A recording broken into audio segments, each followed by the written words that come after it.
So ka anyị na-ekwu kịta na onwere ihe ọzọ anyị ga-agwa unu gwa than na n'ebe anyị nọ we are not recognized. Ihe m kara ikwu politically ụmụnne m ekwucheli ya. We have been denied our mandate. No human fundamental right. Onwere right anyị nwere. Onwere right anyị nwere. Ọlụ adịghị eweta anyị n'ọlụ. Ụmụnwaka anyị gụchaa akwụkwọ ha nọrọ bụrụ ndị iberibe.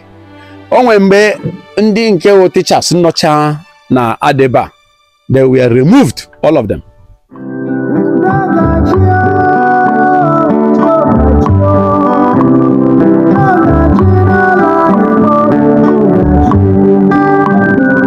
This community is already known by the government of this state. I personally here was once senior special assistant to the governor of Benue State, the previous governor. No matter that we have a lot of challenges there. You are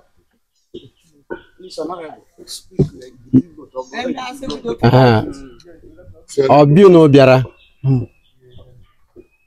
Odimma Nekugo n'ihe no biara wo social and cultural development of Igbo nation. And I want one Igbo. So no. I neko ina yeba o borehole di ha. Borehole there since that year already ha mebichara. Ama more substandard material keji ro aka again. And all the four boreholes when can I then in Eba, even during peaceful time or maybe crisis eba, he got two motor about eba. I about around the January down to March period. So ni ha na-ekwu ihe kacha anyị mkpa anyị na-ekwu ị ga-eji aka ihe furu n'obodo a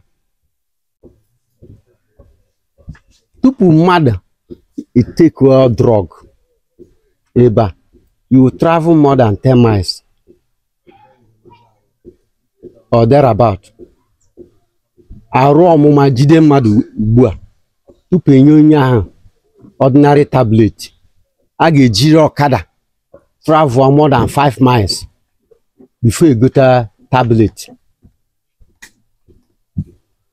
That is one of the challenges I'm worried about.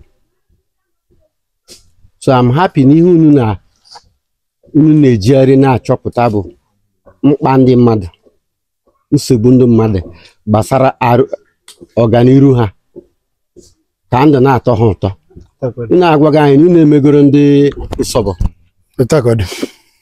Mụ ejego Usobo ama m ebe ahụ. Inwe mmadụ ebe ahụ kpọọ phone. Okay. O nwere onye ngwagoro ya afọ onye obodo. Okay. So ebe ahụ difficult place. Ma unu jekwara ebe a je mere ha mino. I think you can attest to it. Yes. All right. Ihe m na-ekwu bụ ihe unu chọrọ anyị ga-agwa ndị obodo anyị na-ebili agwa anyị. Anyị wawu representative. Anyị gwachakwa ọ bụrụ na adị na-enwe second visit na-enwe ya nye ndị obodo ihe unu ji bịa. Asị na ọtụtụ okwu adịrọ mma n'ụka mgbede. Ihe ahụ na bịara ụka mgbede. Ọ bụghị ihe ọtụtụ okwu. You have come to deliver a message. Exactly. And your message has been listened to. We will any message unu nyere anyị a ga-enyekwa ya ndị a ga-agwakwa ndị be anyị ihe unu ji bịa. Ito akọ ha m n'ọnụ. Nezekele cha. Nezekele mu. Yeah. Nezekele. Yeah. Nezekele. Yeah. Nezekele. Yeah. N'Igbo niile kwezuenu. Obi adịla m ụtọ na. Maka na ihe a ji agawa eziokwu. Aga m agwa gị ihe ọzọ n'ụtụtụ bịa n'ehihie chenji bịa n'abalị kwugharịkwa ihe m kwuru ebe a mgbe m bidoro okwu m wụ ihe m ka na-ekwu ihe m si wụ na anyị nwa wụ the Unify Igbos Now proponents na-aga njem iji jikọta Igbo ọnụ. Mgbe anyị na-agagharị ihe ka iji mara na nwere peculiar needs maka with ndị Igbo ndị no outside the southeast. The government of the state, the whole state unu n'ime mere na abandon because unu ndị Igbo. The government of the neighboring states unu kwesịkwara ịbịa ebe unu kwesịrị belong naturally. Ana abịara unu because of their jurisdiction. But there is hope, and that hope is within us, with the same people you share affinity with, which is in the Igbo. That Igbo should supersede every other thing, should take care of you. Anya na achọ nwanne anyị ọwụ ihe ọjọọ. Now, ọ bụrụ na ya abịaruola ebe ahụ na-ahụ na ụmụnne anyị ndị a nwere ihe na-enye ha nsogbu, should we keep quiet and fold our hands? No. Should we just look at you and you suffer? Virtually every compound we're in borehole. We have road and we have electricity. I am imagining how much more. I can just feel your pain. I can imagine a night here and when I charge phone.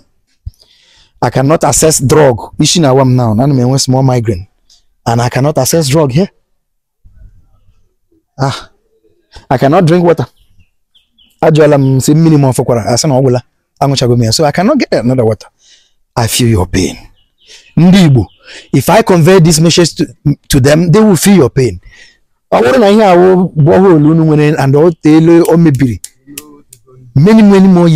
years ago. Then that is why the Igbo aid is here. The Igbo aid has been test run in Isobo and it was successful. The Igbo aid, it's just that the appeal, because Ndi Igbos has found our movement worthy of support. What we need now is to take this same thing, this same film or this same coverage to them. Say, Ndi Igbo bikono, first, let's say a pharmacy and road, yes, but I get now at least a whole relief.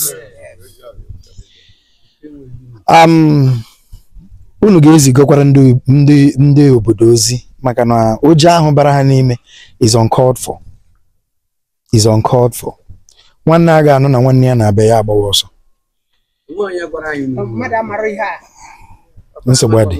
Okay. Okay. Cedric, you owe me an explanation. Yes, you owe me because months back.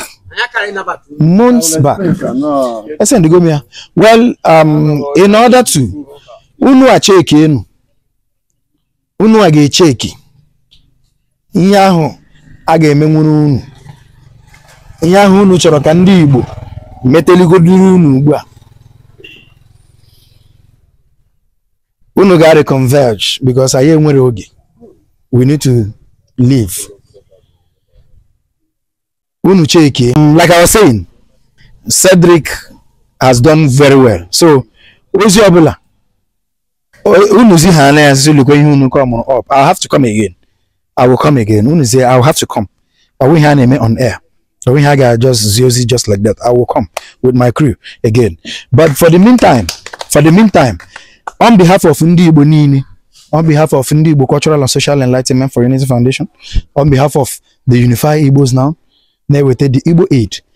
I get donate godi 50,000 naira. To this gathering, I get donate a account. I transfer ya kunu jirigodi converge. It is not part of the. It is just a little token. Unugeji mwe meeting. Bodo. I want to need refreshment. ndị obodo amara na ọ ụmụnne ha ka ha na ha na-emekọ ihe and ọ gafee ihe m gwara unu si na ọwụ towards the unification of ndị Igbo through cultural. In fact, we are uniting ndị Igbo through culture, empowerment, and charity. Thank you, and God bless. Yes, when we get provided our account, I went network we can transfer. Thank you. Whatever it may take us, let it take. But all I know is that no mistake, na Chineke make a mistake. No matter I am ndị Igbo, and our brothers have located us. So any other thing is just minor. My brother, none. So yem chọrọ igbu unu kịta na ebe Aishi nwere onwe anyị ebe a have been demolished by the informant. Ndị na-abụrụ ndị Igbo dị ndị shi Cross River.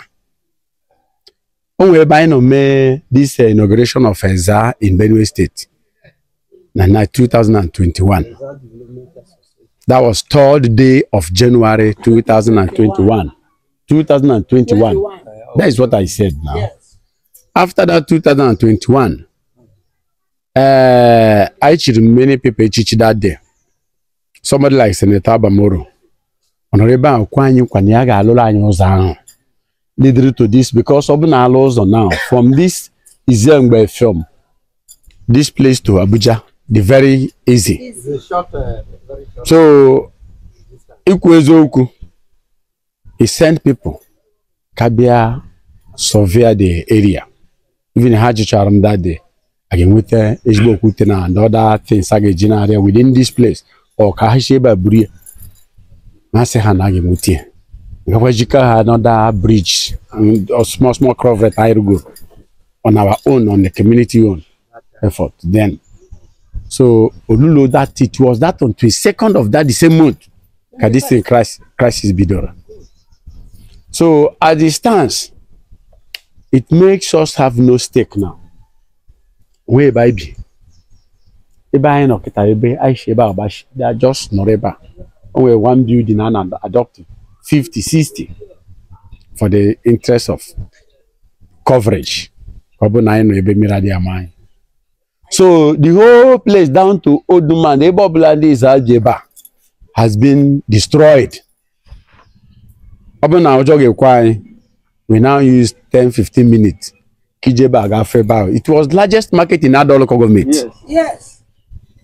Ndishi Port, Enugu, Abango, Onosha, Nabigo Gareba. And other food items. Are you hearing me? Yes. Ndishi Port, Enugu, Abango, Onosha, Nabigo Gare, G, and everything in this market. But today we are nowhere to be founded. And then Diana be about on the Edoma. They feel reluctantly, in which without the thing again, Urutua. But with the team bidoro, they feel no broham economy.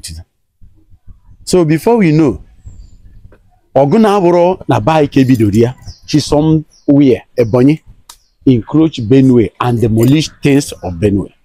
Buo Moakai, Koine Buoko, Kukurukunutuan, would Okoleka Madin Organ Ebuka, Uteshi Buomazai. Nature Yoni Lobla. Go there, you see magnificent structures in the Madatagraph before they raise it, but none of it is anywhere to be found. So, our problem of which I know, Brumu Nai Dagreba, they are fine now, do condition I know. Obunun large as because Kemekumunai now a problem. In case Obuna, Iha, make all a laketa, because of some where a boy state about Ebana Quefum, Kaisikita. Umuezeokeoha should jitoyi Kabiayela Anyaka to come and raise that place again.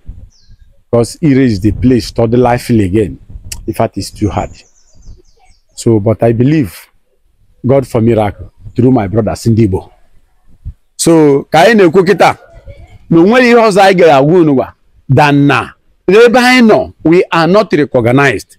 Iem Kariuku politically, Umuezeokeoha. We have been denied our mandate. No human fundamental right. Onwero right time with. Onwero right time with. Olo, I deal with I know. ụmụnwaka anyị gụchaa akwụkwọ ha nọrọ bụrụ ndị iberibe. O nwere mgbe ndị nke wụ teachers nọcha na adeba, they were removed, all of them. Achịchịcha ha apụcha na onwere ndị, just only few or carry 2 3 ndị shi ndị iza shi Benue, ndị Igbo shi Benue ebe a, shi Ado ebe a na kushi now. This Ado local government. So all those things are which are something ilecha anyị ma na the marginalization too much. Anyị belong to Ebonyi because anyị abụrụ ndị Ebonyi. If I may a problem, anyị abụrụ ndị Ebonyi. Really the boundary demarcators here. And I belong to this place. While the place is the on, the lively, the revenue and they generate, it goes to the local government. But for now, all the leaders in this market as chairman of the local government are the people that tiraka kita to make sure that now they buy sheba for. Uprooted. So all those things are a problem. This place come back to life again. The place is demolished and it has been destroyed. Monday, tomorrow. No house. Everything. This is 4 years of the incident. So I know I'm no Chukuta. No Muna got shot high. And the town is shot really. I am not on a back at the thing. I did. The arrangement to a bozo. Ebe ndị buy kibi, ndị buy too much. So ebe had nuku e carry fundamadi. But nanka was on away go to crime. But however, I reach this opportunity. Good na a problem. So now I believe God for miracle. No to Chineke shi choya. Na ta kumuna ga chota in Biama na a problem na the local government and Benue State per se. Thank you very much. Thank you. Ka Chineke do beba. Do experience na ha Jesus. Yes, sir.